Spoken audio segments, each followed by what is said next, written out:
सीमा प्रश्न एकीकरण समितीचं निवेदन अजित पवार स्वीकारतायत, आपण पाहूयात।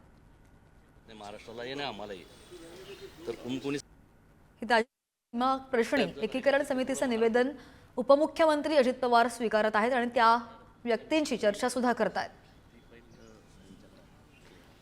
या समितीचं नेमकं निवेदन काय आहे, सीमा प्रश्नी या समितीचं म्हणणं काय, ते उपमुख्यमंत्री अजित पवार जाणून घेत आहेत आणि त्यांच्याशी चर्चा करतायत। त्यावेळची ही दृश्य 3 फेब्रुवारीचं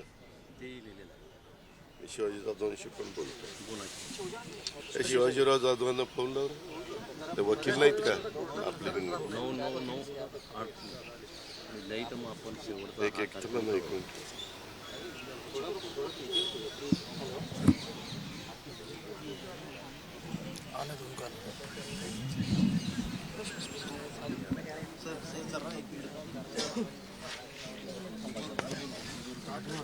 आजच आजचं कामकाज पत्रिका म्हणजे कसं कामकाज असावं म्हणून कामकाज सल्लागार समितीमध्ये मीटिंग झाली। 3 तारखेला आम्ही अधिवेशन सुरू करतोय आणि 4थ्या आठवड्यात बुधवारी संपवतोय।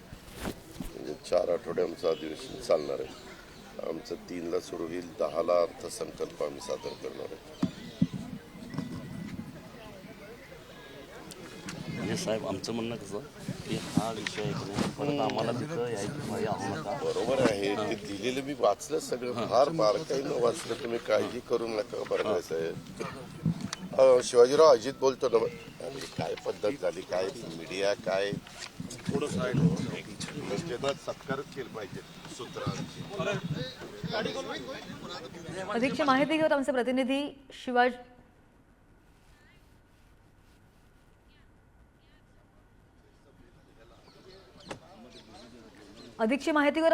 शिवाजी काळे आपल्या सोबत आहेत। शिवाजी, नुकतीच आपण दृश्य स्क्रीनवर पाहतोय, सीमा प्रश्न एकीकरण समितीचं निवेदन त्यांनी दिलेलं आहे। काय नेमकं या समितीने निवेदन सादर केलेलं आहे अजित पवारांना?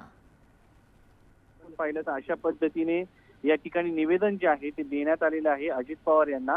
आणि 3 वर्षापासून जी आहे ती बैठक जी आहे ती झालेली नाहीये। साधारण 2022 पासून ही बैठक जी आहे ती न झाल्यानं या संदर्भामध्ये आज बेळगाववरून जे लोक आलेले आहेत त्यांनी भेट घेतल्याचं आपल्याला पाहायला मिळतंय। या ठिकाणी जर आपण पाहिलं तर बेळगाववरून जे लोक आले त्यांच्याशी आपण थेट बोलण्याचा प्रयत्न करूया। दादा, तुमची मागणी काय आहे आणि तुमची काय चर्चा झाली आहे? आम्हाला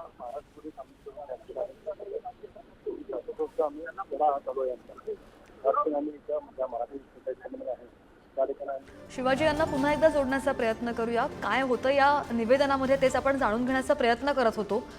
आणि सीमा प्रश्न एकीकरण समितीचं अजित पवारांना त्यांनी निवेदन दिलेलं आहे आणि ते निवेदन उपमुख्यमंत्री अजित पवार यांनी स्वीकारलंय।